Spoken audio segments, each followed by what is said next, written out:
Thank you, everyone. Just wanted to say a few words before we begin with the festivities. First, welcome to everyone to what I think is going to be a very special night here as we celebrate the centennial of this community that we all love very much. For those of you who do not know who I am or why I'm here, my name is Greg Trevor, and I actually feel a little inadequate here because I've only been a resident of Highland Park for 10 years, and I see many people who could probably, well, let's say more than quadruple or quintuple the time that I've spent here. But Mayor Frank Merrill asked me to come up here and just help out a little bit as we begin this, again, this very wonderful evening.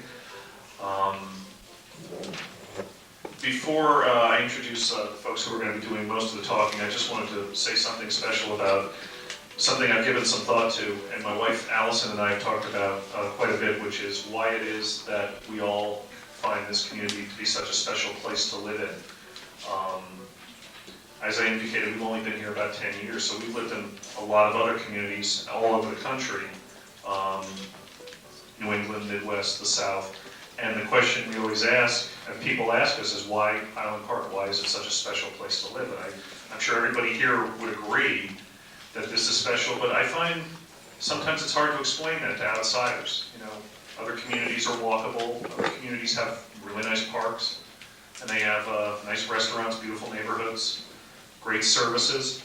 So what is it that makes this place special? And Meryl and I were talking about this yesterday, and kind of the phrase that I blurted out was that Highland Park is more than anything else a living community. And it's not just a place where you park your car at night when you get home from work, and it's not just a place where you go to work. It's a place that we all contribute to the vitality of. And I see it every day as you walk around town, you see people, you meet people you don't know who've lived here all their lives. And you see it at special occasions, and let's face it, this community has many of them every year. We see each other at the street fair, at the townwide garage sale. One of my favorite things we love to do is sit in blankets in July behind the high school and take part in the Summer Film Festival, which is a wonderful new thing that has been created. Or it's just simply the way people interact when we see each other at Stop and Shop, or I think the unofficial borough office that is the Bagel Dish Cafe, where I seem to run into virtually everybody in borough government. But it's a community that we all contribute to the life and the vitality of, and I think that that's why it's so special. I think that's why so many of us have a commitment to it. So that's just what I wanted to say about it. And other than as one of the younger people who's here, I'm very happy to see other younger people who are here to enjoy this, because this borough has a wonderful history, and it's so great to see people here who can help contribute to that living history that makes this, again, a special place to live and a special living community. And then I'm going to turn this over to people who are far more important than I am, who have a lot more to say about the history of this community. I'll introduce them all together so you can know who's at the table. Bill Duca, am I pronouncing that correctly? I'm sure most of you know him. Bill was the borough clerk from 1959 to 1989, is that correct?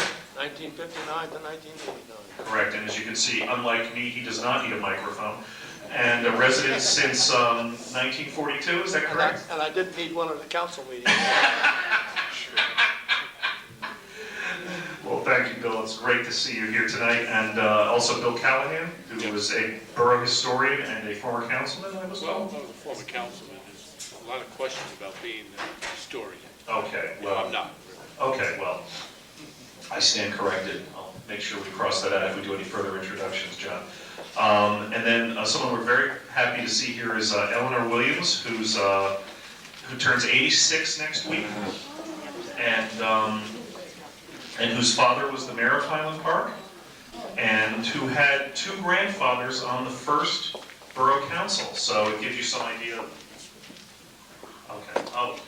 And someone also, so anyway, Eleanor, thank you very much for being here, and it's great to see you, and so happy you can contribute to this. And also another very special person who, in my house, you're known, I guess, as Jeremiah's grandpa, but Ralph Voorhees, former member of the Borough Council, is that correct, Ralph? Yes, and neighbor of ours, and again, someone whose grandchildren have become friends and classmates of my children, so I'm very happy to see you here tonight. And then the person I'm going to hand this microphone to, who's really much better at this than I am, who is the person who's been the inspiration behind all of this, and has done so much to contribute to the special quality of Highland Park, and is also someone who I think, I know I'm very proud and happy to call a friend and a neighbor, and that's our mayor, the Honorable Merrill Frank. Merrill, here you go. Hello, everybody. This is beautiful. I'm so honored to be here tonight with you. I see a lot of new-timers and old-timers in the audience, and I want to get a feeling for who's here, so if you don't mind, I'm going to ask you some questions, okay? Who's been here less than 5 years in Highland Park? Lived here? Okay. Oh, this is 1, 2, 3, 4, 5, 6. 6 people less. How about 10 years? Who's lived here for 10 years? You're 10 years old. Okay, 10 years in Highland Park. How about those residents who've been here 20 years? 20 years or more. 20 years or more in Highland Park. Ralph, you've been here 20 years or more. How about 30 years or more in Highland Park? Okay. 40 years or more? How about 50 or more years in Highland Park? How about 60 or more years in Highland Park? How about 70 or more years in Highland Park? Okay, now 80 or more years in Highland Park. Okay, do you want me to go further? We have 3 women, should I go? Okay, we'll leave it at that. We have 3 people, 80 or more years, stand up. You deserve a round of applause. Come on. 80 or more years in Highland Park, Eleanor. Isn't that wonderful? Thank you so much. I brought with me a speech that I gave last night, and I don't need to read any speeches tonight, but I thought that I would just take a part of it that is more interesting, and I was asked to read it again by Mr. Callahan. So if you don't mind, okay? I wanted to ask these 3 people, the 80-year or more residents, why do you stay in Highland Park? I love it. She loves it. Good answer. How about you? It's the best place. It's the best place. Eleanor? I don't know where I go. She doesn't know where to go. Well, I've been asking this question often. I had a luncheon with the seniors on Monday, a beautiful St. Patrick's Day luncheon, just the other day with corned beef and cabbage. By the way, for those of you who don't come to my luncheons, the next one is going to be I am cooking. It's going to be chicken soup and matzo balls. So you're welcome, it's free. And we always have interesting conversations. It's the first one I'm cooking and it may be the last. But earlier this week and yesterday and today, I've been asking people why they stay in Highland Park. And invariably they tell me that they just can't imagine living anywhere else. And it is very clear that this is a community where one can spend an entire lifetime happily. And you'll find in Town Hall the records of generations that have spent their lifetime in Highland Park. Over here we have the census from 1905, and if you want to take a look at it later, you can. It's written in gorgeous flowing handwriting, and it marks our earliest generations, deaths, marriages, and even taxes. And in the census, you'll find that Highland Park in 1905 was comprised of 714 residents, 147 males, 147 homes, 180 single males, 184 single females, 49 widows, and just 1 divorced resident. And the occupations stated in the 1905 census provide a picture of life here, just as we were becoming a community. Imagine farmers in Highland Park, Isaac Diltz and Isaac Cook, and dairy farmers, Frank and Bertha Ayers. Among the many farm laborers were Joseph Morse and Paul Randolph. We had residents that told the census taker that they were servants like Clara Mayer and Ella McDowell.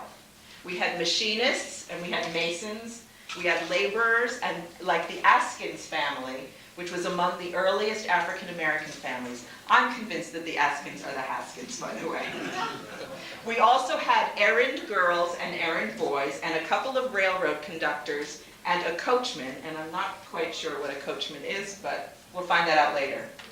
Charles Rogers was the undertaker, and Lawrence Volkert was the tailor. The brewmaster was William Worcester, and the shoemaker was William Redfield. Elizabeth Smith was a cigar maker, and Jenny Simpson was a cigar packer. And let's not forget Charles Bond, a piano case maker, and our own boat builder was Leonard Abramson. Lawrence Burns stated his profession as an artist, and of course Alexander Merchant was a renowned architect. And my favorite of all was Vanderbilt Voorhees, who simply states his occupation as capitalist. It's beautiful, it's in the record, Ralph. When you look at these documents, you get a picture of the infancy of our town. You get a feeling what it looked like and what it felt like to be alive, here, in this place, in another time, 100 years ago. 100 years ago, the streets were dirt, and it was mud when it rained, and it made it impossible for the dairy trucks to make it through. 100 years ago, baseball games were prohibited on Sundays. And one of our most precious characteristics, our incredible diversity, was not here yet. They had no notion of the concept of a multicultural town that we live in now. 600 of the 700 residents were American-born. Most were Protestant, and only 9 were counted in the census as colored. Their everyday lives were very different too. Child mortality was high. Preventable diseases took their toll, such as cholera and typhoid and scarlet fever and the measles. And Raritan Avenue was a dangerous place too. Our records show the number of deaths caused by children being hit by trolley cars. It was a different world and it was a different time, but it was the same place. And through it all, through all these years, you get a sense that there's a real love for this little town. There is a sense that there is something very special here that keeps people here for generations, and we know that we are the guardians of this special place for only a few years. It goes on, but you don't need to hear all of that. But what I wanted to do for you was to try to create a picture of 100 years ago, and that's what we have here. The films you saw when you came in are part of the Edison collection. They were films that Thomas Edison made, and the Museum of Modern Art put the entire collection together. We have it right here. And we're going to be showing it over the course of the Centennial so that people get in the mood when they come in. They know what it looked like here, what the world looked like, what people wore, the way people got around, and it really sets a tone. What we're going to do tonight is talk about some living history, and this is something a little bit different. Later on this year, Jean Culver, our borough historian, one of our 2 borough historians, Jean, right over here, who has done a fantastic job documenting this town in her first book, and the second book is out soon? In June. Jean has provided a wonderful documentary history, and we will be presenting that with some historians later this year. But tonight what we're talking about is the social history. It's your history of Highland Park. And so we have with us people that have lived it. Bill Duca, as you mentioned, was the clerk here for years and years. Eleanor's father, mayor, and two grandfathers were on the first council, and Ralph was also a councilman and is, I'm sure, a descendant of Vanderbilt Voorhees. So I am going to turn, actually, are we going to start with the movie now? Yeah, why don't we do just... We'd like to set the mood for you today with a movie from 37. 1937. Would you like? Mitch Dackelman, and he has a movie from a home movie from 1937. Well, thanks a lot. This came up unexpected. I had a phone call the other night about doing a movie here tonight, and I was home yesterday, and I was free tonight, so here I am. We're going to actually run a movie film, not a video, a movie film. For all of those who I am, I'm Mitch Dackelman. My family had lived in Highland Park for many, many years. My grandparents, Ida ran the Highland Park Pharmacy on 3rd Avenue. Right, and actually it was between 3rd and 4th, and when he built the building, which is the bank, across the street from Charlie Brown's in 1950. He ran that business until 1964, until he sold the business to Ivan Safe. So the pharmacy is still run. Well, Ivan, I think, is in Florida. Anyway, my father was the football coach in town, Jay. He passed away in 1991, and I lived with my mom in Highland Park. She passed away last year. So I am the only one left in Highland Park in the house with Hank and Frank, the Bichon boys. The little dogs that my sisters and I got from my mom 2 years ago. Anyway, the movie you're going to see tonight was filmed by the Highland Park High School civics class in 1937. It was discovered in the basement of a high school about 35 years ago. And I got possession of the film since I was the film guy at the high school. About 28 years ago, the Highland Park Historical Commission had a copy made of the film. And when I planned to do this movie tonight, I went to the basement, found the original film, and it had deteriorated very, very bad. It would run, but I was afraid it would not go to the projector. I called Jean Colvin, because I knew she had the other film, the other copy, and she wasn't home, so I hope she's here tonight. I walked in, and she was here. I said, Gina, got a problem. And she rescued me. She got the copy that we had done about 30 years ago. So, 16 millimeter. And I have another film I want to show, if we have time, of the Parktown outing, if we have time. This movie runs about 15 minutes. Wrote the full projector, so. Thank you very much, Mitch.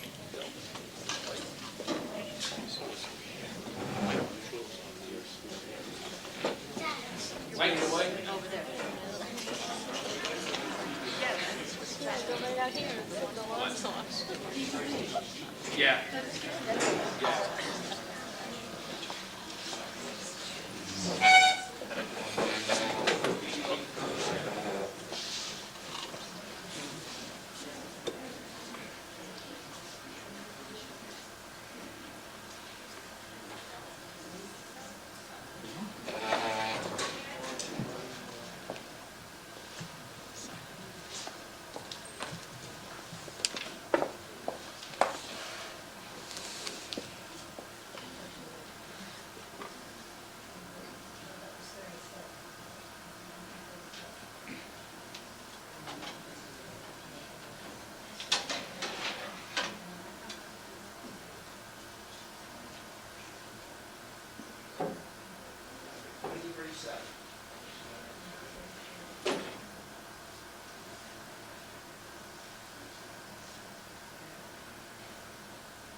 Anybody recognizes any faces, let everybody else know. Captain Shire. Captain who? Shining. We have Frank Reff here, a member of the police department. He'll be able to recognize.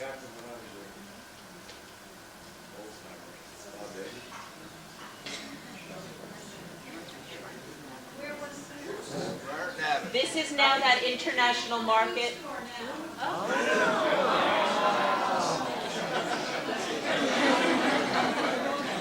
For a long time was the borough attorney's office, Herman Hoffman.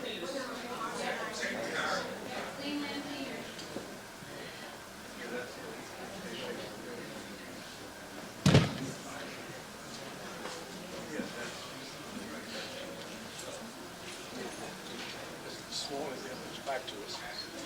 Yeah.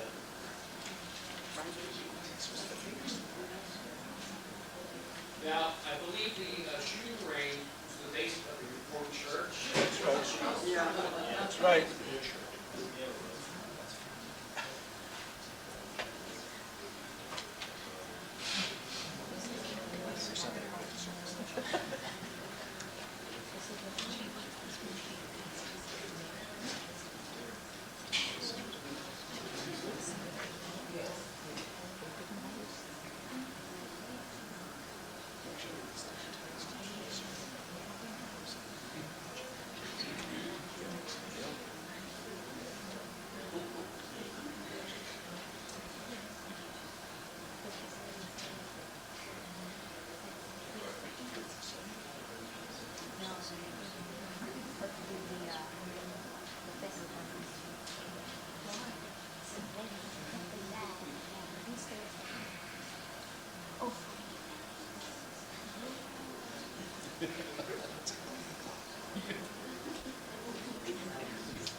that? Does anyone know?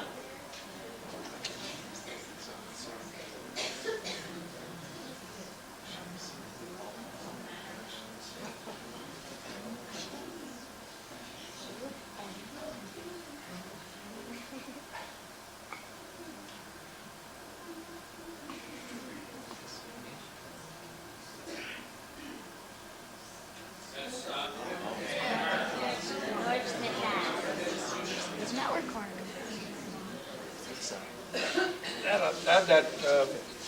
Yeah, that was 6th Avenue, I think.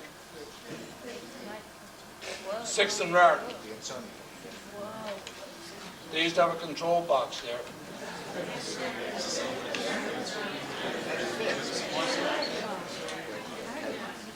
That one, the second one was 5th. On the corner of 6th, there used to be one where they directed the lights. What was going on Sunday morning?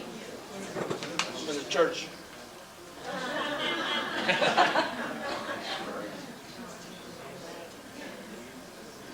Where is it?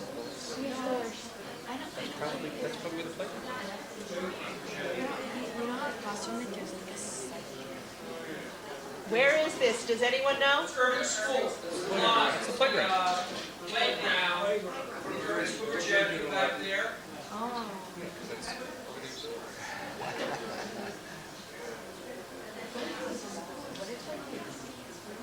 You recognize this, kids?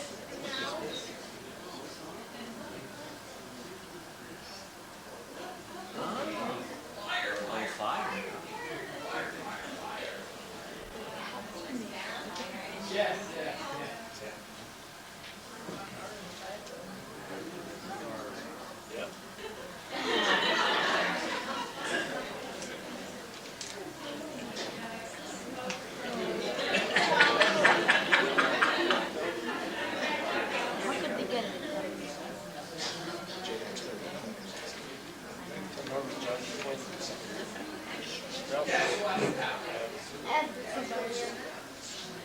Ew. Clark Schuyler. And who's the other guy?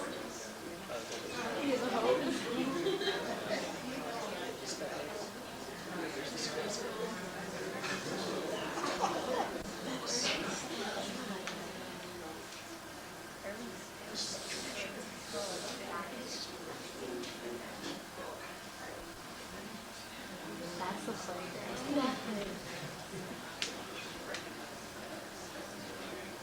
Hey there, Mrs.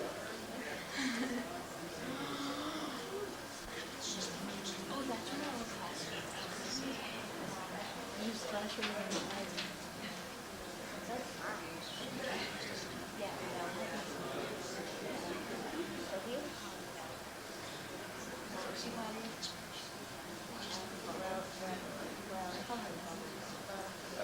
oh my god, this is so long.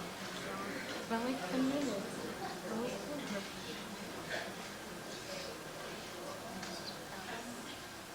Every day. You don't have to do that anymore.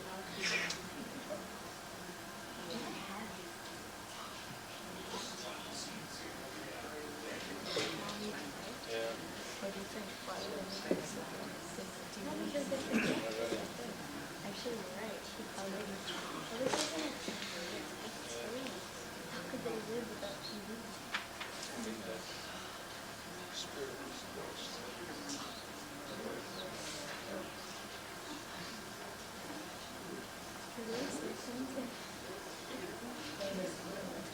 I've released the mortgage down the street.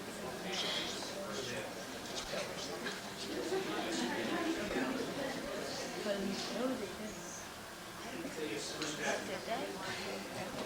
Did they? Did they have the phone? There used to be in every Memorial Day parade like that.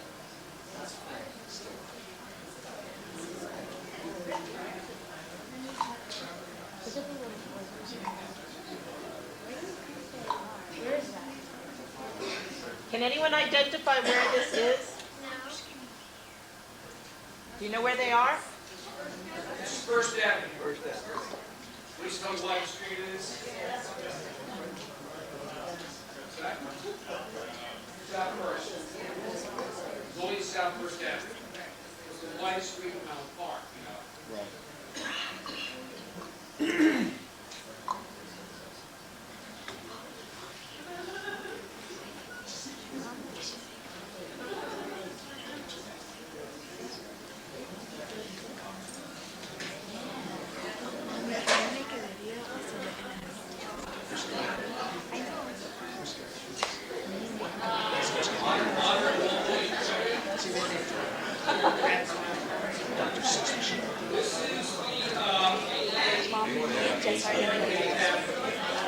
There's no houses. 50 cents an hour, too.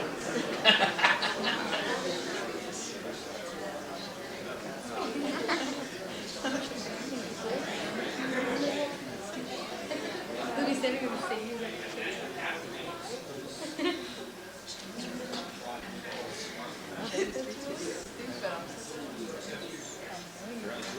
Why are they cleaning streets? Yeah, why are they cleaning streets? Yeah, why dirty? So why don't we clean the streets? Oh, 'cause we are. Yeah. Oh, the street cleaning. So They they have trucks. now they have to shovel. Well, then what's that? Great, that goes gravel streets. I guess we still have gravel streets back. That's where these introduced these Yeah, mommy. five first.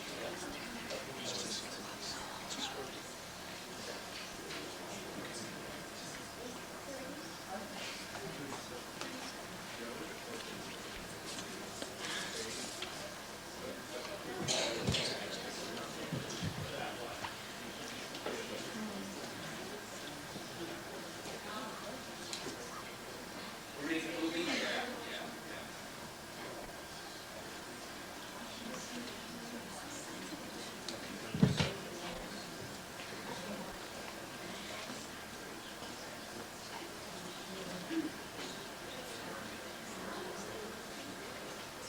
Go straight, I think.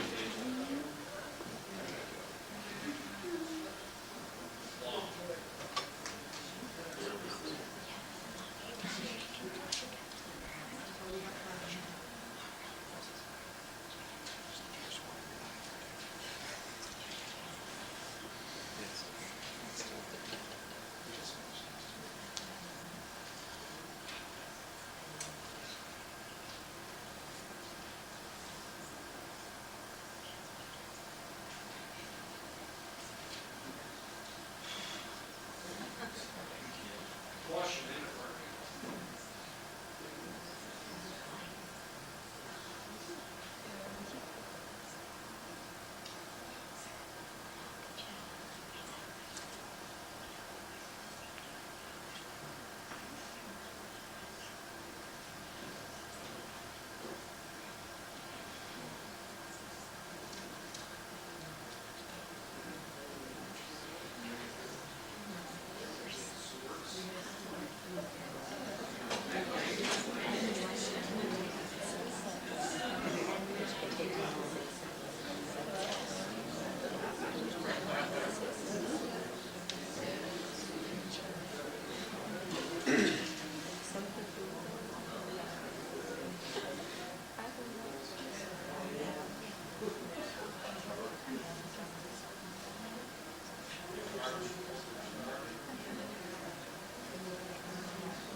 Anyone recognize that? I think it's Mill Street.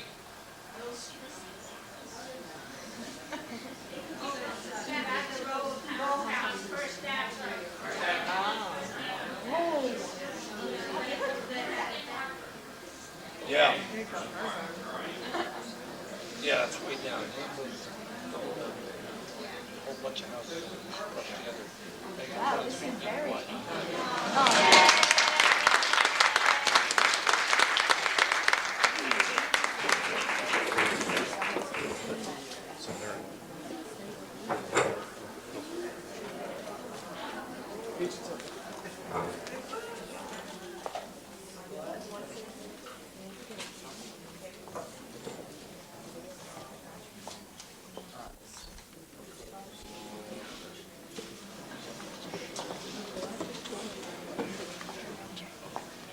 Okay, first First, thank you very much, Mitch. That was really wonderful. We were sitting here just marveling at how what a treasure this is to show what life was like.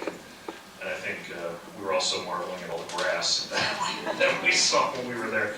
Anyway, but I think, this is wonderful, and what the hope is that I think it's already starting is that we're sparking some conversation among people who have lived here a long time and have many wonderful memories. So to get that rolling, I'm going to turn the microphone over to Bill Callahan, and again, former borough councilman and someone who's going to have, hopefully, I'm sure, a lot of very interesting things to say about life in this great community. Bill? Thank you. Well, happy birthday, everybody. Right? That's what we're celebrating. I thought tonight, we're celebrating 100 years of Highland Park, but this area that Highland Park is in, we've really been around for about 400 years.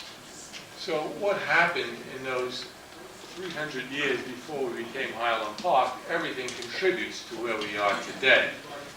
I guess we can pretend for a few minutes that we're time travelers, going back and listening and hearing about a social history. Hopefully we'll have some laughs and some fun. We'll probably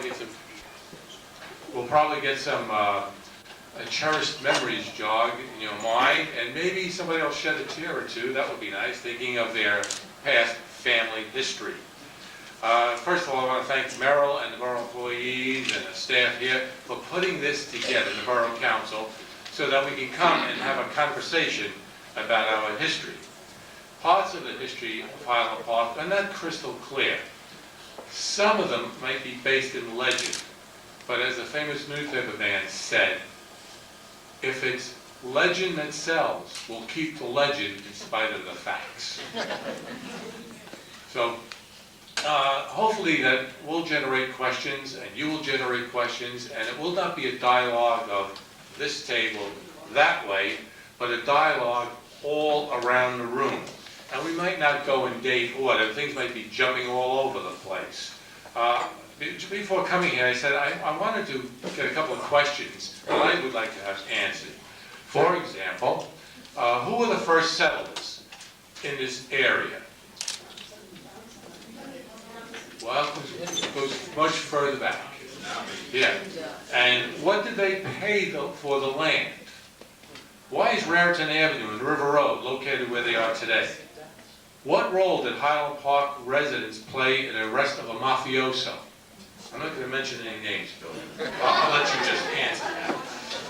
So, what is, I'm sorry that Hesh Berman isn't here, because I had a question for him. I'm sure he'll probably be here. The question I have for him is, what is this football rivalry between Highland Park and Metuchen?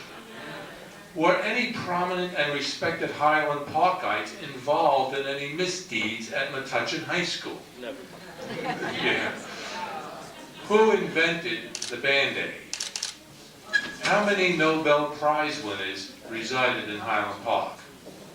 Was there really a Confederate soldier appointed the first constable in Highland Park? Well, I guess we can sit back, hopefully, enjoy a conversation, and have some fun and maybe learn some information. As for myself, my family's been here less than 38 years. So like you, Trev, we're the new kids on the block, and we'll never live it down. We'll always be. My involvement is that I was interested in Highland Park's history of who's who, who's doing what, who did what, and what kind of inventions came out of Highland Park. We hear that the first radio station in Highland Park was out of 6th Avenue in Raritan, in that building. I don't know if that's true, it makes a good story. There's all sorts of things. So I guess why don't we start in asking Bill Duca the first question: who first settled here in Highland Park? There were a group of disgruntled Baptists in Quibbletown, Piscataway, which is now Newmarket. They need me? Okay. They came to Highland Park, what is now Highland Park, in about 1670. It was Captain Drake, some of his sons, and Captain Greenland, or Greenland in Dutch. And they come up the Raritan River, and Dr. Greenland, as he was later called, established an inn on Raritan Avenue, which we know today is the old Centennial Convent.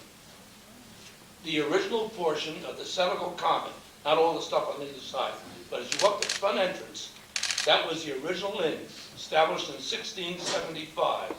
And it's been verified by a journal written by two Dutch travelers, Dankerts and Jenner, who traveled from East Jersey to West Jersey, talking about stopping at Dr. Greenland's Inn in Highland Falls.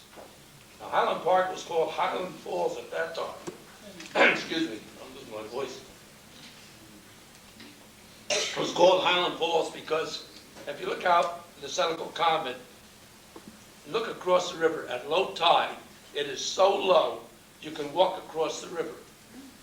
And it led right up to what is now Hamilton Street, New Brunswick, by J&J. That's where Highland Park got its name from, Highland Falls, and it was settled there when New Brunswick was still Prigmore's Swamp. And John Indian, who founded New Brunswick, didn't come around until 10 years later. 1685, he founded New Brunswick by establishing a ferry in Highland Park on the banks of the Raritan, near the that long apartment that faces us as you go down Raritan Avenue Hill toward the bridge. It's just to the right of the bridge. That's where Indian's Ferry was. That ferry lasted until 1795, when the first bridge was built across. There's this fella Drake that came. I was looking at the Drake family history, going back to Admiral Drake. I guess your view of him is either good or bad, depending upon which side you're on. So, and I noticed tonight, looking at the pictures of the former mayors, there is a Mayor Drake. Yeah. Harold Drake. Right. And from the ancestry charts, it looks like Captain Francis Drake, who came from, I guess, the town Quibbletown? Quibbletown, Piscataway. It's an interesting reason why it's called Quibbletown, isn't it? Yeah, they've got no fight. Yeah, right. Bill said they got into fights all the time, just quibble. But the Captain Francis Drake, who was a reverend. There's a school came over here. there named Quibbletown. Yes. And apparently he's a kinsman of Admiral Francis Drake, the great explorer. Admiral Francis Drake had no children. So this is a Drake descendant of one line of the family. I don't know if Piscataway even knows that. Let me get this back to you, Bill, and if you would just fast forward us to the Senecal and the finding of the metal buckle. All right, first of all, Raritan Avenue and River Road were old Indian trails. The Assunpink Trail came down Raritan Avenue, and the other was called the Messinpink, and they led up to what they called Sackunk, which is now known as Bound Brook. Excuse me. The inn lasted through the Revolutionary War. When the British chased Washington out of New Brunswick, it was used by a British officer. Prior to that, the inn was used by another British officer during the French and Indian War. About 20 years ago, the Centennial Convent was having some electrical work done in the house. The electrician started tearing through the walls. Something fell down through the walls. When they found out what it was a metal plate. They cleaned it off. It was a brass buckle. It was a kind of a buckle that fit on a chest, a trunk. On one side was the name of a British officer and his regiment and the date, and on the other side was engraved another British officer during their date with the American Revolution. The nuns I know, they had it checked with the British Imperial War Museum, and he verified the fact that both of those regiments were in this area during those times. Apparently, the one officer in the French and Indian War sold his trunk to another officer who came in during the Revolutionary War. And what probably happened was when the second officer opened his trunk, the buckle fell off and went down through the walls. And 500, 400, 300 years, 300 years later, the buckle turns up. Now they know that that's part of that house because when they were tearing the walls down, they saw the wooden pegs and the homemade nails holding the beams of the original inn together. Now, we don't know, I don't know where that buckle is today, but I understand the story goes on that the people at the Centennial, through the British Consulate or War Museum, contacted the descendants of the second British officer who was here during the Revolutionary War and had some kind of dialogue. Now, I've written to the nuns. I don't know if I'll ever get an answer or when. And I've also had some difficulty getting information out of our library about this. Some people just don't know that that happened. There was a professor at Rutgers who was there at the same time I did. Yeah, And I know he made a burnishing of it. yeah. I don't know who that I guy don't know is. either. Yeah. So you see how your history disappears if you don't keep a record of it somehow. And that's why it's important that we have these kinds of conversations, not only tonight. We should look upon this one as the beginning and move on to other topics within the town and just keep conversing until we get our history settled. That's also the same time that Alexander Hamilton Oh, was carrying on a rear guard action in New Brunswick, firing across the river at the Hessians who were stationed in what is now the YMWHA. yeah, right, yeah. Several books show that George Washington, while he didn't sleep in Highland Park, did have a home that he operated out of, and it is now where Nanny's location is. Can you verify that? It's in things in the literature. There's a book written by John P. Wall. Tells us a lot about the history of Highland Park and New Brunswick, mostly about New Brunswick. But a lot of that information, some of that information I gave you is in that book. If you want to check that book out, you may find more. It's been a long time since I've read it, so I can't remember everything. If you have information, if you just send an email or a note to Merrill, she'll make sure that that stuff gets looked at, all right? Yeah. Let's fast forward again and come up to about 1904, 1905. The question is, why did Highland Park split? Why did it become its own municipality? And after that little question is answered, I would like, if we can move to Mrs. Williams, and we want to ask her, for those of you who don't know her, who is this fellow George Eden, and what her relationship is, and what does she remember of the town at that time? I have to speak into the microphone. Yeah. I really don't remember anything from that time, but I was told a lot about it. So there's more. Yeah, right to the... 1905, my grandfather was George Effie, and he lived at the house that still stands on South First Avenue. It's 112 South First. Okay. And he was on the first council, that picture that's probably very familiar to all of you. He has the one with the dog. You're fine. And it wasn't much later, my other grandfather, whose name was Mam Ross, was a Swedish immigrant, and his wife, and he became a member of the council, and they happened to be on different parties. And we had very happy times at that time, I'm sure, discussions over dinner. Much later in time, my father followed through on his father's footsteps, and my father was mayor. And that's where the street, Eden Street, got its name. Okay, some of you, quite a few of the streets are named after former mayors. You may live on Parker Street or Eden Street. There's quite a few that were former mayors, and the streets have been named after them. What else do you like to know? If you and Bill would talk about why Highland Park became Highland Park, what was the process that happened? Well, first of all, after it became known as Highland Falls, later on it was referred to as East New Brunswick.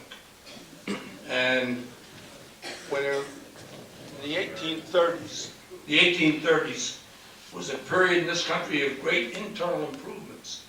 It was the beginnings of the canals, the early stages of the building of railroads and so forth.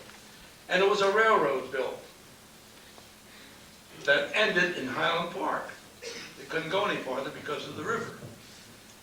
And anybody that wanted to go from New York or Newark or Jersey City, they took a train to Highland Park, East New Brunswick, got off, hopped the stage, went across the bridge to New Brunswick, where they were treated to a sumptuous feast, and then went their merry way. Later on, a bridge was built across. Then they began changing Highland Park from East New Brunswick to Highland Park because it had this park-like appearance and a lot of trees and woodland. So they started calling it, and it was on a bluff, so they started calling it Highland Park. And that's how Highland Park got its name. Now, why did it become separate from Edison Township, or at that time known as Raritan Township? Well, there were two factions in Highland Park. One wanted to stay in Edison. The other group felt that they could get more school aid by separating. So they separated. How did they separate? The group that wanted to separate ran down to Trenton, got a bill passed, signed by the governor at noontime, and back home before those who were opposed to it even knew what happened.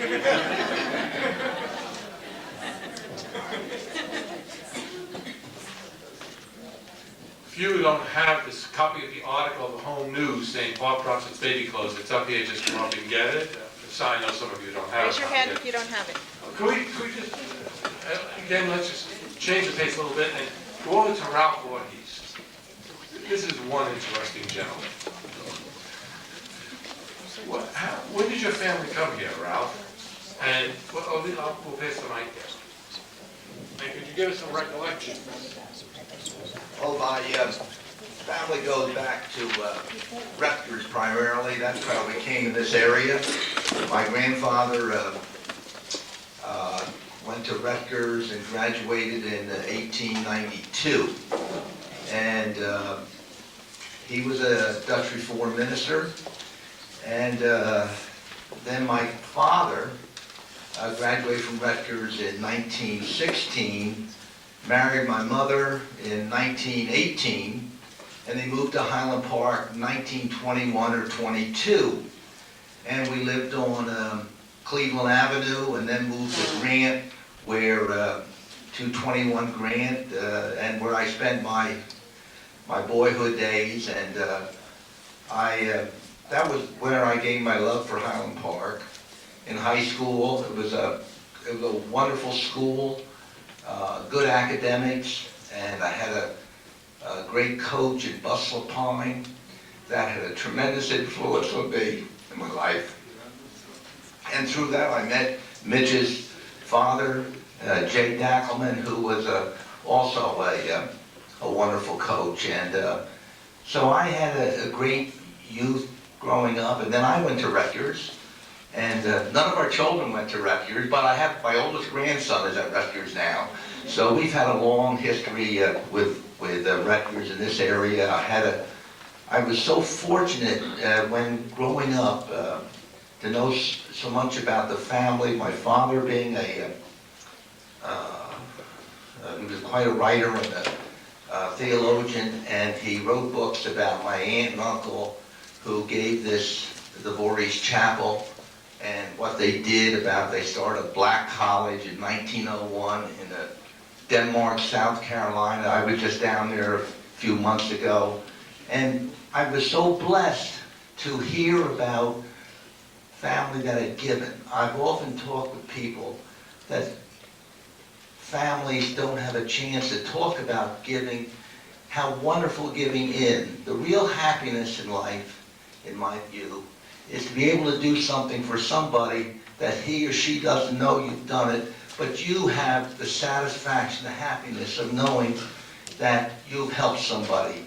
And so this was brought upon me early in my life, and it's had such an influence on me, and I've been blessed in so many ways. And I've been blessed because living in Highland Park, and I think back on how it's changed on Harrison Avenue, that area from going into Edison. That was a farm when I grew up on the left-hand side of Harrison Avenue where cows were milked, and that was in the 30s. And so I used to go over there a lot and watch the cows being milked. And so there have been a lot of wonderful changes in town, and I'm just glad I'm here.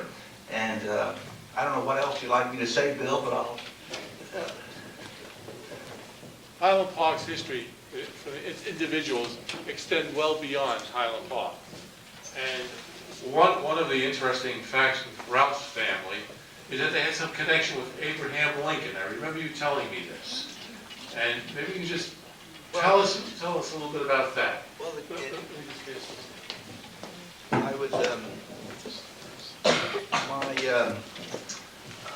my grandfather's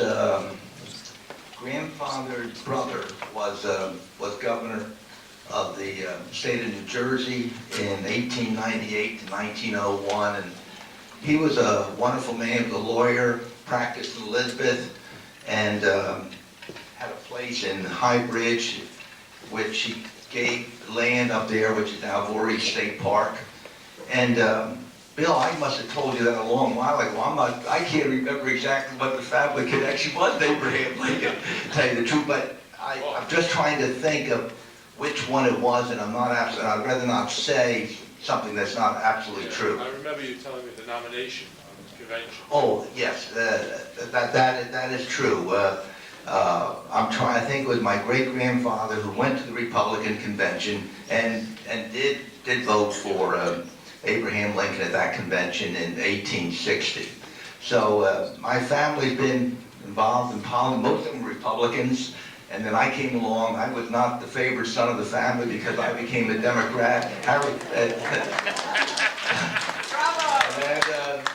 Harry Truman was the guy that convinced me that I should be a Democrat. I had always had a great admiration for him, and he was a man of, very common person, not much education, but a tremendous man, courage, and I just think and that was the reason I became a Democrat. I just had such admiration for him and what he was trying to do.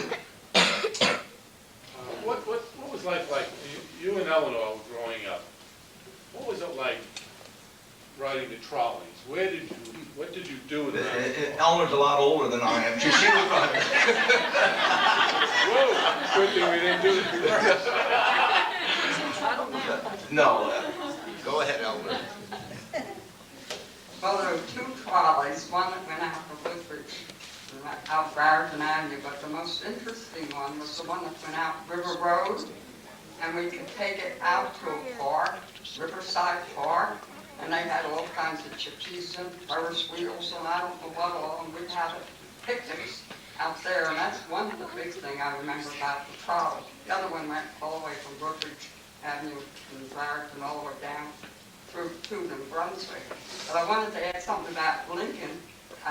My grandfather we always remember when he came over, because when he got off the boat from Sweden, the newsboys were calling out the assassination of Lincoln.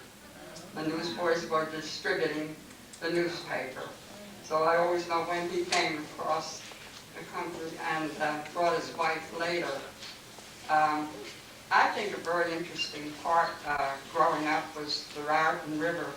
And to me, this is one of our greatest assets in Highland Park, the way we had it all the way around and always has been. And I remember very vividly, and maybe somebody else might, I don't know whether Ralph does or not, but when we had ice so thick and we had to dynamite the ice in the river. And you could hear the ice crushing from 3rd and Benner, where I lived at that time.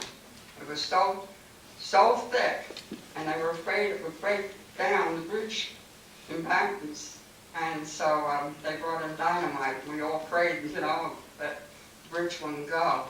Another very interesting thing about the river, when my mother was young, she told about how they had shad in the river. That's how clean it was. And everybody would ring the bells that the shad were coming. And everybody would run to the river to pick up the shad. There were so many of them. Wouldn't we be blessed if they came down again? And then also, we had a special fish that was like a frost fish that came in the spring. That was another time that they loaded up for fish. They'd all run to the river to get these little frost fish. And I hear there's something like them coming in the river again. I think the river is much cleaner than it was 20, 40 years ago. It's cleaned up a lot. And maybe someday we would have beaches again and more shipping. We had beaches. My older brothers did swim in the river. Yeah, but by the time I was 8 or 9, it was beginning to get contaminated. So the river always has been, I think, one big thing that we are blessed with in Highland Park, and the parks along with it. We want to always maintain that land because I think that makes Highland Park one of its priceless things. Can I just say something? Yeah. I just think we are blessed in this area because of what our former mayor of this town did in the Johnson Park, and of course the Donaldson Park. What a difference it would be if all those flat lands were full of buildings today. And to think that General Johnson did this is a great thing for the area. And I think we're so blessed to have the Johnson Park and Donaldson Park, and that was because of the former mayor of this town. And I keep thinking every time I go along River Road or drive through Johnson Park, I just think how wonderful it is that we have this in this area that's very congested and very crowded. Who is Donaldson? I don't know. Do you know, Bill? No. Good question. Jean, do you know who Donaldson was? James Donaldson owned a large piece of property on the south side. It was a chicken farm, and this is at the turn of the century. And so Donaldson Park is named after James Donaldson. Thank you. He married Valentine. You married Valentine? One Donaldson married Valentine. Can you repeat that? No. Another good, One of the Donaldsons married Valentine, who had an area, adjacent property. The mayor responsible for the park. The mayor. Johnson? John Johnson Jr. gave the area, park area. No, just Johnson. Administration did Johnson Park. That was built during the 30s, late 30s. Right. Built during the late 30s. Did you hear the answer? during the late 30s, Late- Johnson. And also he gave several times additional tracks so that we have a very, very large park. One thing interesting there, Frank, Johnson was known to go out and the garbage bin didn't collect garbage. He went out and picked it up. So get a number. You all have my phone number. Is it true that you actually knew Robert Wood Johnson II? Yeah, I worked with him at Johnson & Johnson and knew him very well. We went to business 7 o'clock every morning. Ralph, did He you know? was very active in the first aid squad in Highland Park. Bill will remember that. He and his father had some problems. And I don't know whether he probably loved the Highland Park First Aid Squad, but he would often be over at the Highland Park First Aid Squad up by Irving School at noon, and he'd stay for a long time. And I can't remember the equipment he purchased for the First Aid Squad, but it was considerable. But I always felt that was a wonderful thing for him, and it was a wonderful thing for Highland Park. We were blessed that, I don't know whether the son and father didn't get along, but for one reason, he spent an awful lot of time at Highland Park. Another thing that Johnson was credited with, they recognized the sewage going into Raritan River. And he maintained with my father at that time that they were going to get rid of it. And that's where the Middlesex County Storage Department picked up and it cleared up a lot of the river. But he was primarily concerned about that. And he also eliminated his contribution from the factories because the hot water was also coming into the river, polluting it. And he discontinued that. So we got a lot to credit to General Johnson. I'd just like to say a few words. Greg Trevor has to leave now. His son isn't feeling so well. But for those of you who don't know Greg thought of this idea, and that was that we have social histories tonight and we pass around the mic. And Greg is one of our special residents. I hope he doesn't mind me telling you that Greg is a survivor of the World Trade Center. He was on the 68th floor and came home, and we're all very, very, very happy to have him here tonight. Thank you very much, Meryl. And we do need to get out of here because, as I'm sure virtually everybody in this room can say, no matter what you do, the most important thing you can be is a parent. And so I think I've already embarrassed my son enough. So, but thank you so much for coming. This has really been a wonderful experience, and I'm sure it's going to continue both tonight and for a very long time. And it's so wonderful to see the faces of all the people here who, again, have such a wonderful commitment to keeping this community strong and alive, and to have an ongoing conversation about what a special place this is. So thank you all very much. And I'm sorry I can't stay longer, but have a great evening. Okay, now I think that we're going to move out into the audience, and you can ask questions of our panel. And Bill, you want to take over? Is there someone with a mic? We have it right here. Oh, okay. It's on. It's on. Good. There's a cash reward for people who ask easy questions. So, does anyone have any questions? Not only a question, but do you have a story to tell about Highland Park? I have an important Sir. Okay, well, let her bring the mic over. My name is Harvey Brudner. My wife and I originally, over 40 years ago, came to Highland Park. But that's not the story I want to tell. The story I want to tell goes back further, as far as I'm concerned.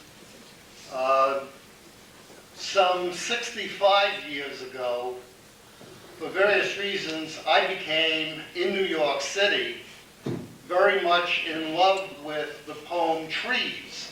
I had 4 different teachers who told me about trees. I think I was in the 1st grade and I was learning about trees. In 1940, a motion picture came out called The Fighting 69, and Joyce Kilmer's in the movie. It was a major movie with James Cagney and Pat O'Brien, and it was a big hit. Why am I telling this story? Most people don't realize that Alfred Joyce Kilmer's father was Fred Kilmer, who originally was head of a drugstore, even in New Brunswick, and in the 1880s became friendly with not Robert Wood Johnson II that we've been talking about, this is earlier, but Robert Wood Johnson I, the original, one of the original 3 who started in New Brunswick, Johnson & Johnson. It should have been called Johnson & Johnson & Johnson. it turns out Joyce Kilmer's father then became head of research and development of the little company called Johnson & Johnson. By 1896, this is 9 years before Highland Park became the borough of Highland Park, the company needed to expand its research and development, and they decided to put it in what we now call Highland Park. In other words, even 9 years earlier than the borough of Highland Park, Johnson & Johnson actually owned as a property about 10 acres of land in Highland Park now. And there were 4 buildings put up there. The major one was research and development. The boy, Alfred Joyce Kilmer, was also born 1886. He was 10 years old when the research in Highland Park took place by Johnson & Johnson. If you think that the father is not important, let me point out that the father, Fred Kilmer, invented baby powder. Baby powder now, like 115 years later, is still being sold all over the world. Joyce Kilmer, the son, would visit Highland Park area when he visited Johnson & Johnson's laboratory setup. This is before we actually was originated. The boy also, in later years, I knew Joyce Kilmer's son personally for 10 years, very well. But his son, Kenton Kilmer, talked about where his father went to drink beer all the time. And that was at the Highland Park Hotel.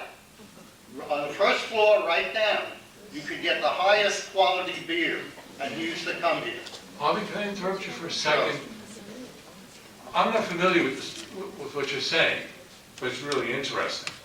It's totally accurate in the book about Robert Wood Johnson, general type, and the book is over 700 pages, and in it tells about the day in 1896 when Johnson & Johnson put its research and development in Highland Park, and it shows every word that was said by Fred Kilmer that day. This is good information. I understand that there's going to be a day of discussion on the Johnsons.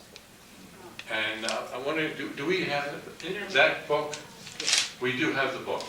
The book is in the library. Okay, all right, terrific. Okay, is there another statement someone would like to make? Please stand up, give us your name, ask a question, tell us a little bit about yourself and your history in Highland Park, your remembrances. Why don't we start with our 80-year resident? That's a great idea. That's a great idea. Tell us about going to dances or whatever. How about your earliest remembrance of Highland Park? There was a movie theater we had at the point on Union Square. They had a movie theater, and I think it was 20 cents.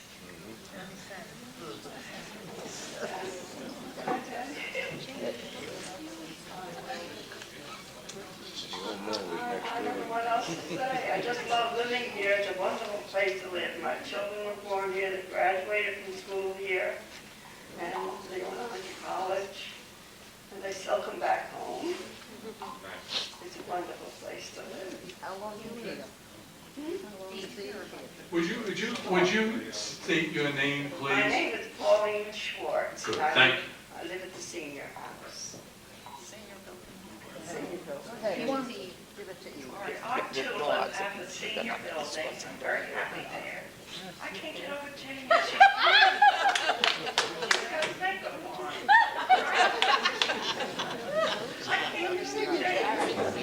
Oh, I'm here, I've been over 50 years. World War II brought us out here from Brooklyn, New York. And I love Highland Park, naturally. When you came came here, did you work? No, not in the beginning. I did not work until my sons were about 12 years old. In those days, my twins, right? Okay. Did you work in Highland Park? No, in Brunswick.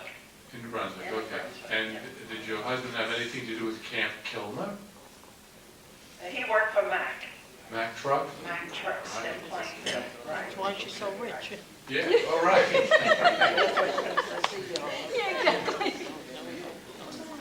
What is your name? You were born here. Not there. Lillian.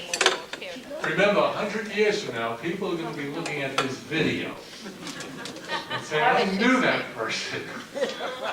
I wonder how many of you remember when the natural food store on the corner of Raritan and 4th was a 2-story building, and the second story was the place where we had to go to pay our taxes. I came here in 1934. There was a fire in that building, burned the second floor off, and they retrieved the first floor, and now it's the natural foods store. Could I ask you to state into the microphone your name and how long you've been here? You said you came in 1940. I'm Lillian Sweet. I live on North Fifth Avenue, and I came to Highland Park in 1934. Oh, that's beautiful.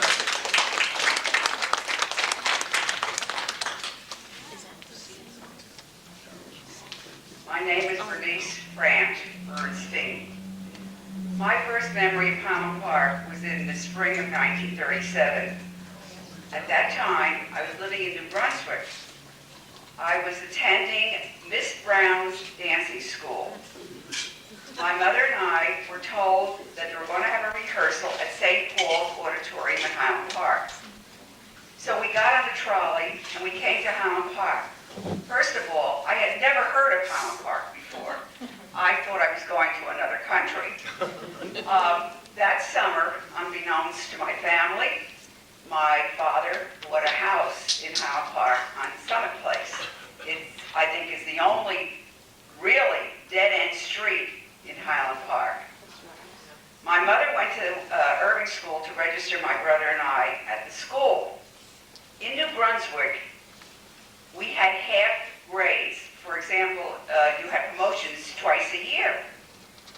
In September of that year, I was to enter 3.5, grade 3.5. Well, my mother goes to Irving School. The principal was Mrs. Stull, Mrs. Anna Stull, and she said, we were going to have to put her back into 3rd grade. I was really surprised because my mother was not outspoken about anything. She was very shy. And she told the principal, well, if you don't put her ahead, I'm sending her back to New Brunswick. So for a week, I was tested, and they promoted me to the 4th grade. But what I also would like, I could go on and on about Highland Park. I love Highland Park. I got married. I stayed in Highland Park. I graduated Highland Park High School. My 3 children graduated Highland Park High School. In fact, one of them graduated with Ralph's daughter. And I have a grandson who's graduating Highland Park High School this year, and I have a granddaughter in 6th grade at Bartle School. I'd also, you've asked out some of these questions, and seeing the movie brought back some memories. During the Depression, I don't know why, and this is something maybe someone could research, just before the Christmas holidays, children from kindergarten to, I guess, 3rd or 4th grade were given a little pass, and we would take it to the firehouse on New Year's Day, and every child in Highland Park from grades kindergarten to 4th grade got a gift. Because you have to remember, it was Depression times, and a lot of people could not afford to buy gifts for their children, whether it was for Christmas, Hanukkah, or whatever. The other thing, the fire, whenever there was no school, there was a big bullhorn on top of the firehouse on Raritan Avenue. And if there was a fire, I can't recall how how many times that bullhorn would run for the volunteers to go to the fire department. We had a lot of volunteers at that time. They would go to the fire department and, of course, get on the fire engine to go where the fire was. When there was no school, it would ring like, I don't know, 2 or 3 times to let everybody in town know that there was no school, because a lot of people, we didn't have televisions, many people didn't have telephones, and there was no other way of communicating with the students to let them know there was no school. I mean, if you want me to talk, I can tell you a lot of different stories. I would just like to add one thing, that during World War II, with Camp Kilmer being nearby, we would have parades that would last 3 or 4 hours. Because I think every unit from Camp Kilmer was out there. It was a good way for them to learn to march.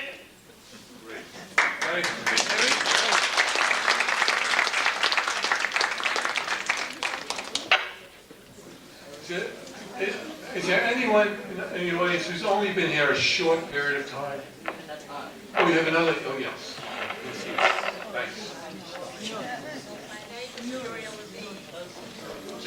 Could you repeat that into the mic? My name is Muriel Levine. Like that? Okay. And I've been here in Highland Park since 1922. And I was in the first graduating class of the Highland Park High School as a high school, because before it was originally a junior high school, and all the children from Highland Park went to New Brunswick to high school. But my class was the first class that in 1938 graduated as a high school. And around 1930, I remember on the corner of South 3rd Avenue and Benner Street, there was a very large, beautiful home. And the people that owned it were people that had a sugar plantation in Cuba. And they used to come to Highland Park every spring or early summer to stay a few months as a change. And they also had a home in New York, I believe on Park Avenue. And in that area, there were only woods between Benner Street and Magnolia Street, where there are garden apartments now. And there was a barn at the far end where there was a horse. And we always watched when this family came to town, because they were very wealthy and they came with chauffeur and all kinds of help. And that we always watched. Eleanor and Eleanor lived on the corner and I lived up the street, so she also watched when they came to town. And on Adelaide Avenue, where the Redcliffe apartments are now, was a large farm. And there were cows around that area. At the foot of Johnson Street, where Adelaide Avenue is, where Redcliffe is, was a large farm. That's some of the areas I can tell you about.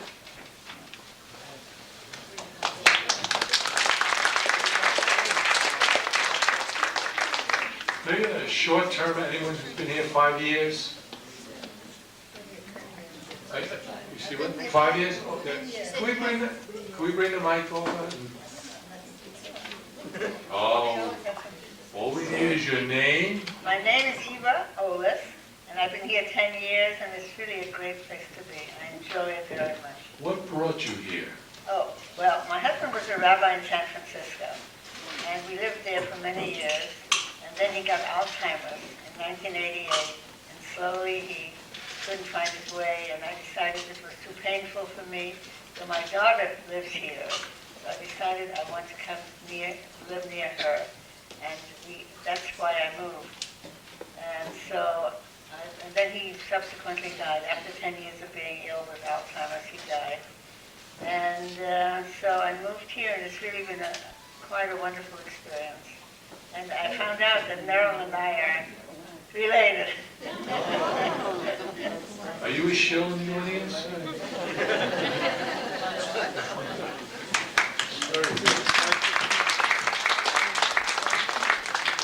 Any other short-termers?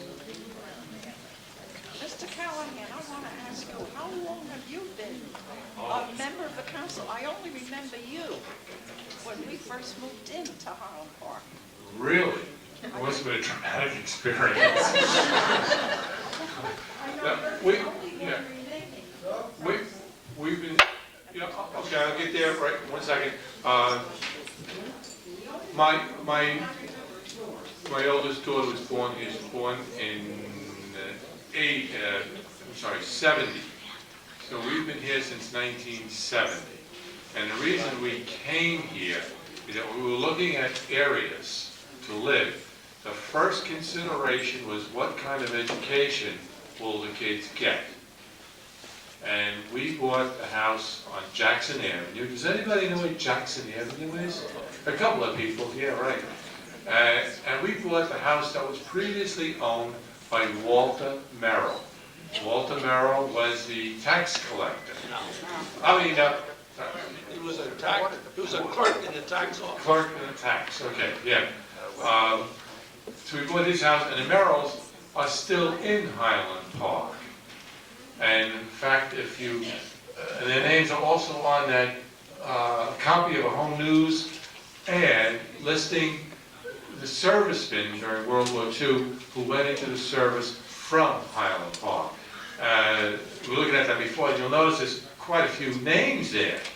And for the population, which Bill said might have been between 8,500 and 9,000 people, that's a substantial number of people from a small community. So that's what brought us, and it was a good choice. We made a good deal by coming here, and our kids are doing very well, 3 of them doing very well at the Highland Park High Schools. Now we have a young man in the back, or a woman. Sorry, I can't see. Hi, can you hear me okay? Yes, could you give us your name, please? Yes, my name is Josephine Jimo, and I've lived in Highland Park for less than 10 years. When I was in high school, I grew up in New Jersey. I grew up in the town of North Bergen in Hudson County. And when I was in high school, I worked on my high school newspaper as the exchange editor. So that meant I read newspapers from other high schools. And as exchange editor for my high school paper, I read the Highland Park High School newspaper. This was in the 1960s. And I remembered it really well. It was a really great high school newspaper.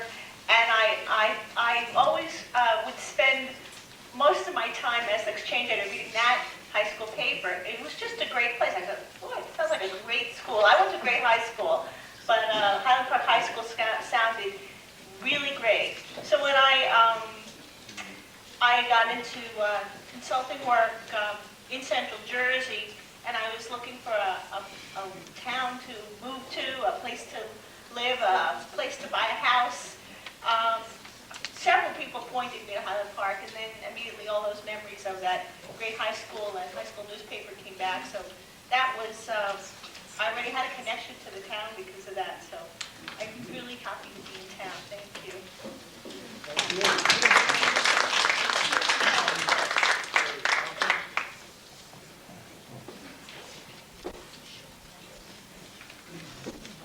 Hi, my name is Dustin Montana, and I'm new to the town. I've only lived here for less than a year. I'm a Rutgers student finishing my degree in art history, and I'm actually an architectural historian of the area. I've done some research for the town earlier this year.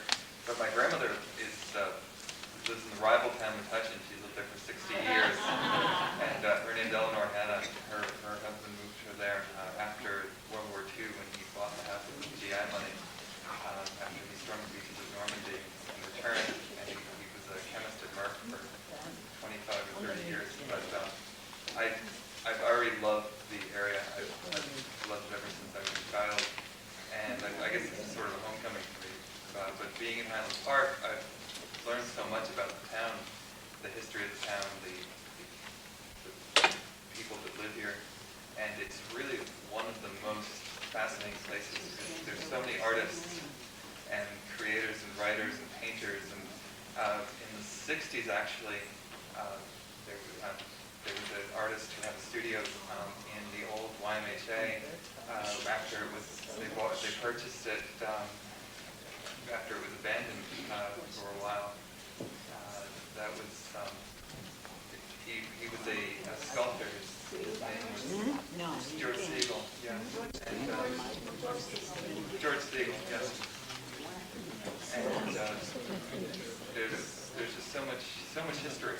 just being in a small area. There was an exhibit of his work at Rutgers, and we went there with a number of people from Highland Park, and they're reminiscing about when they knew him and their personal relationships with him. It was very interesting. Mr. Oziel, you're in the audience, I think. Where is Mr. Oziel? Oh. Oh, there we go. All right. Ellie, you too. Well, we've been living in New Brunswick, in Highland Park for 50 years now. And before that, we lived in New Brunswick. And I was born in New Brunswick.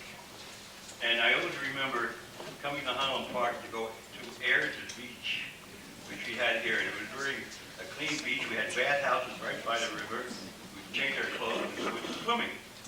And we also used to see the boathouse by the bridge. They had a boathouse right at the foot of the bridge. It was like a yacht club. And that was very interesting to see all the time. And my kids went to schools here and did very well. In fact, today I was in St. Peter's Hospital and I met a doctor there who's head cardiologist there. And he told me this morning, he said, your son was my science teacher in school here in Highland Park. So that's all I can tell you right now. Thank you. Your daughter is here, right? My daughter-in-law. Daughter-in-law. She teaches here in Highland Park. Yes, you grew up here in the 50s. Right. Oh, we go. All right. 50s or 60s? Oh, okay. Can you give us a little bit of what life was like during that time? Okay, I actually was born and raised in New Brunswick. I had family in Highland Park, and I had many friends in Highland Park, and so I did spend a great deal of time in this town. I was at my husband's 40th high school reunion recently, and the talk of the night from all of the alumni was how wonderful it was to grow up here, and what memories they have of growing up here. And I met one gentleman who said that he spent all of his married life looking for Highland Park in other parts of the country for his children, and he's never been able to find it. So I thought that was really very, very special. And I know it's different now with this generation, but when I was growing up, the kids who, of my age, we got married and we stayed around here.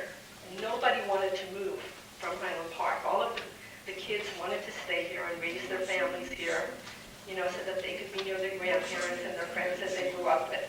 It's really a very, very special place. Thank you very much. Leela Saltillo. Where is she? Oh, go. All right, please go. What's that? I've only been here 62 years. It's big for Highland Park. But I'm Beverly School. I was Beverly Hanoka School, Beverly Hanoka, growing up. And I went through Highland Park schools, and I have a lot of memories, of course, of the school. I remember the rivalry, as you mentioned, with McCutcheon very well. I was a cheerleader, so I was really into it. I went to every single game, all 4 years, basketball, football, you name it. And I certainly remember the rivalry with McCutcheon during the Thanksgiving. It was always held on Thanksgiving Day. It was so important. And we often won. Most of the time we won. And we always had a parade down Raritan Avenue, of course, when we won the game. We always played that game in a big stadium in New Brunswick High School Stadium, I guess it was. And that was always very exciting, very seriously. We had a big bonfire every year in the back of the high school. And I remember when I was very young, there was a movie theater. And right next to the movie theater was the old mill. We weren't allowed to go there because that was kind of a hangout. But we'd go to the movie theater when we were very little, and my mother would give me lunch and dinner. I mean, we'd stay the whole day. And I remember they had a talent show there too. And anyone could get up and sing or whatever. And it was just a whole day thing. It was for kids. It was really great fun. There was also a bowling alley in town where they had the original, what were these pinball people. And in fact, still go there and bowl.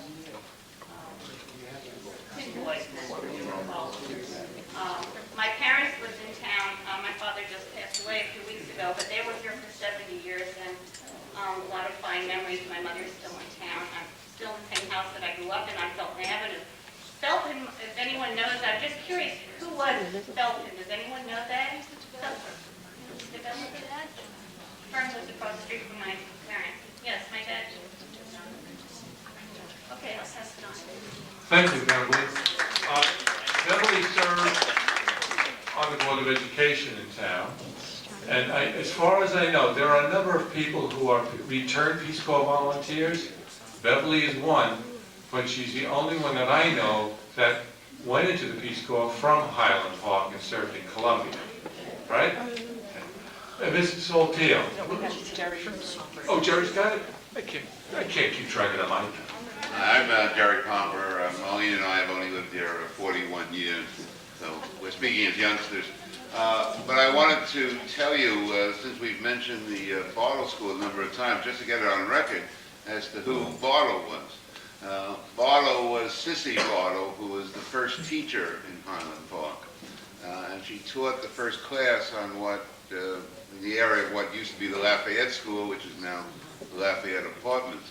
The reason it's called the Bartle School is, I want to remind you about another great resident of Highland Park, who was Bill Donahue, who many of you remember as principal of the high school and the tragic circumstance of his death. I was on the Board of Education when we were talking about naming that school. It was called the Highland Park Middle School originally, then it no longer was a middle school, so we had to rename it. And there was some question about who to name it after. And Bill, as a historian, said we should name it after Sissy Bartle because that would make the history of Highland Park become more alive. I remember him saying that it's by telling the stories of people in your community that you make a community. And I thought of Bill just tonight, and that's what we're doing. We're telling the stories of our community, and it's helping to create that community. And I just want to put that on the record.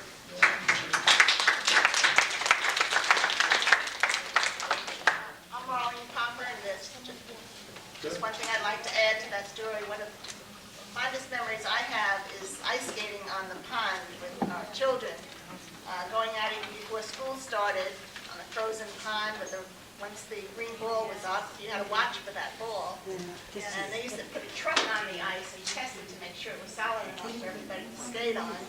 And they would have heated coals, heated wood, to keep you warm while when you sat down, put your skates on and take them off, or maybe even cook something on that hot coal. Okay? Thanks, Marlene. Mrs. Saltiel, Lila Saltiel, there she is, okay. I'm going to pass this on to Lila Saltiel, but I just want to mention the Parktown outings that I so fondly remember as a kid. Those of you who are in my age range probably remember that they were such fun, so exciting. There'll be another Parktown outing. Yes. June 5th, everybody, remember that.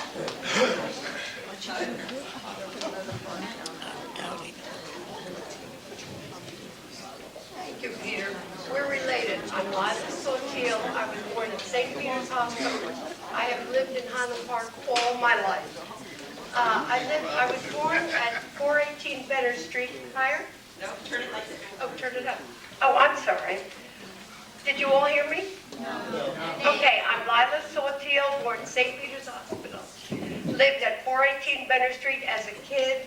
And when you're talking about Bartle School from Benner Street, we would walk, I remember my mother and her friend Mrs. Thorne would walk right down to the river. There was nothing except woods behind our house from Benner Street all the way down, and there were some persimmon trees. When I got married, I moved on Bernard Street. I haven't really gone far. I went to the Highland Park schools, Lafayette, Hamilton, and high school. My 5 daughters went to the Highland schools. 2 of my grandchildren were graduated. I love Highland Park. I am one of Merrill knows. I just praise her to bits. I think that everything we're doing is fine. I think it's a wonderful, wonderful place to live. I can't imagine any place else.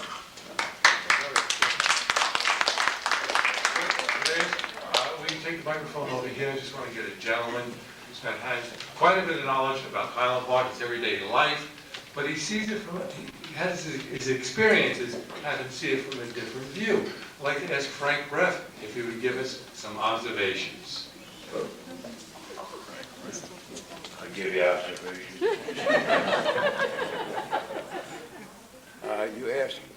You had asked about the competition between Metuchen and Highland Park. This goes back to 46 or 47, when I played football.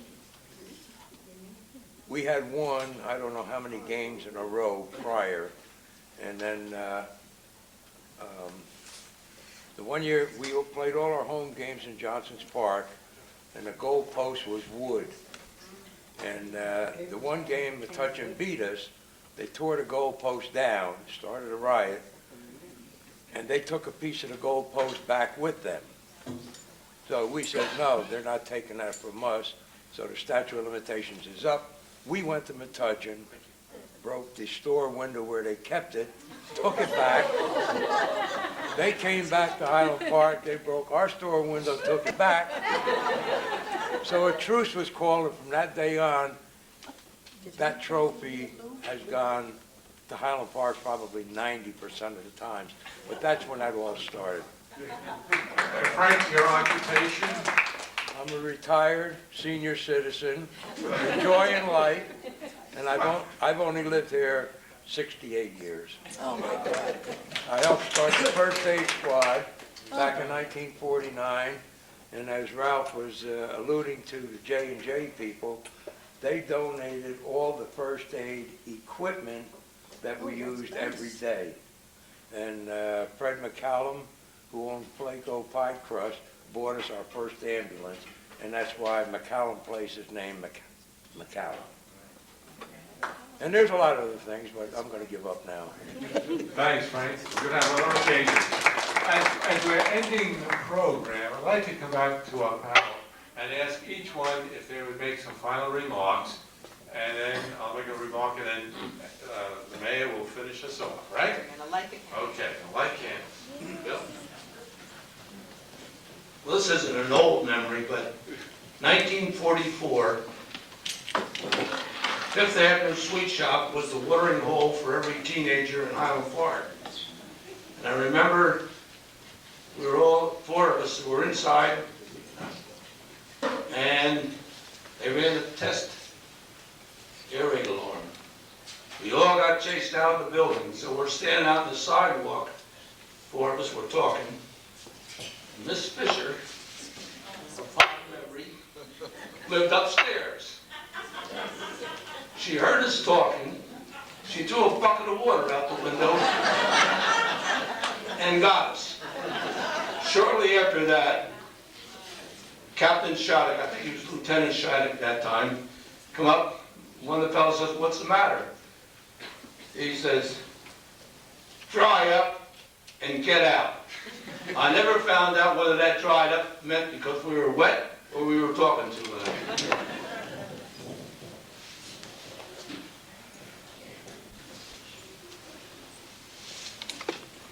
I don't know what to say except that I'm 86 years living in Highland Park, and I just wish the best for all of you young people to keep the spirit alive that has been here.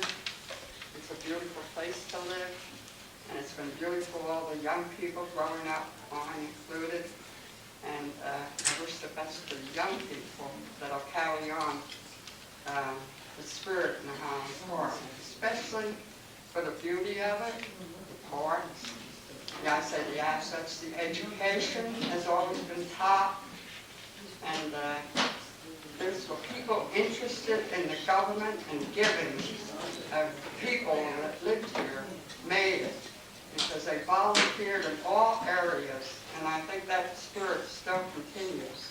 So be active, proactive, and continue to place Highland Park in your great.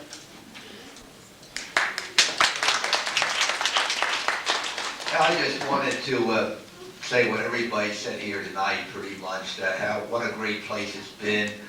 I've been here 79 years, And I hope I'm going to be around a few more, because I don't plan to go any place. And I just think I like what's going on. I think the mayor's doing a great job. And I think we're blessed to have, she's a bright, very bright lady, and she works so hard, and so we're so fortunate to have her. And she's following the steps of many other great mayors. I worked with Sam Coleman, and he was a wonderful mayor, and there have been other mayors in between, and I've kept contact with the daughter of a former mayor, George Leonard.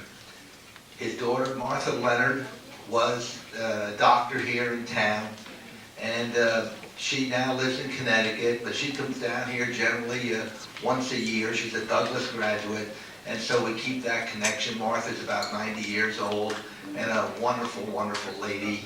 And there have been so many marvelous people in this town, and I don't know as many today as I did years ago, but the people I do know I'm very, very fond of, and we're fortunate to have the leadership that we have in this town, and let's keep it that way.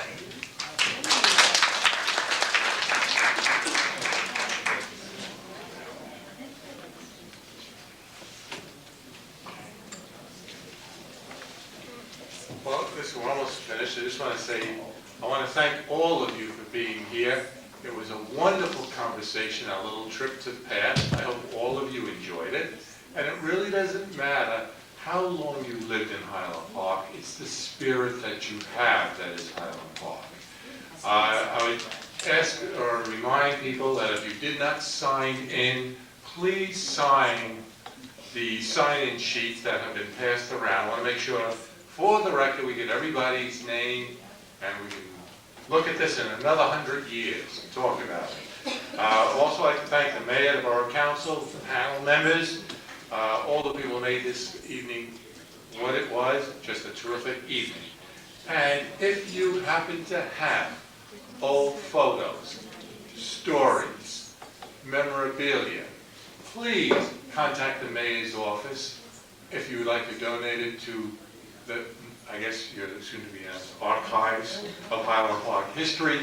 And if any of you have maps of Highland Park that contain a schematic of the racetrack that was in a triangle area, we can't seem to find anything today on that area.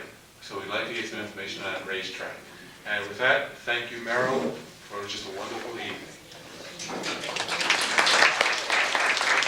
Why don't we all take a moment to thank Bill Callahan? He's incredible. He is so interested in absolutely everything Highland Park, and he's done a wonderful job as the Bill, thank you.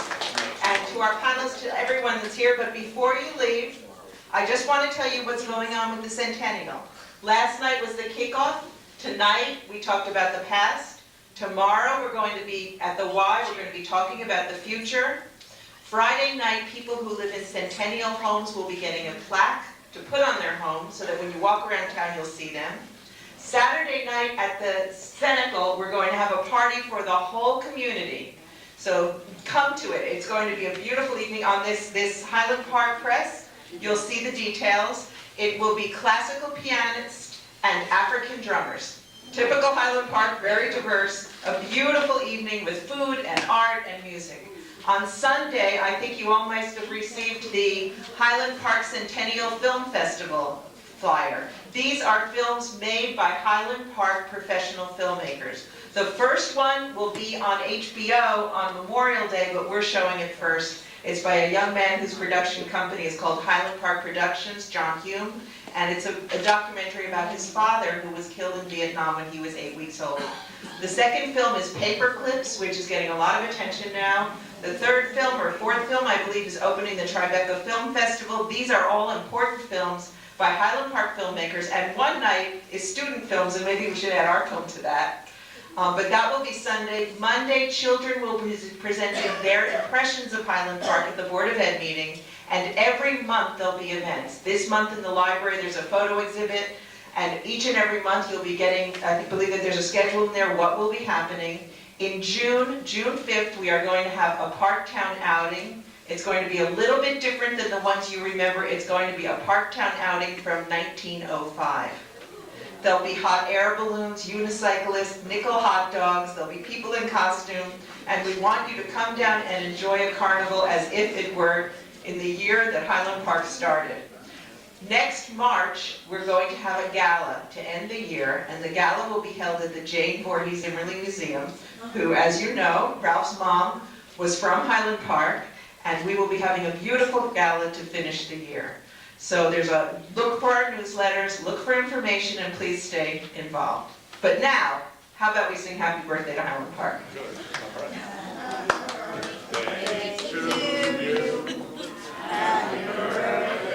Does anyone have a lighter that works?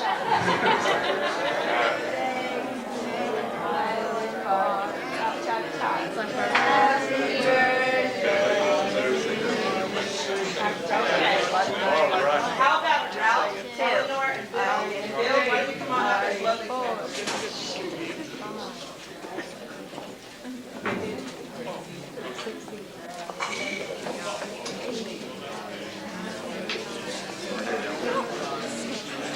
Wait, we have to have everybody.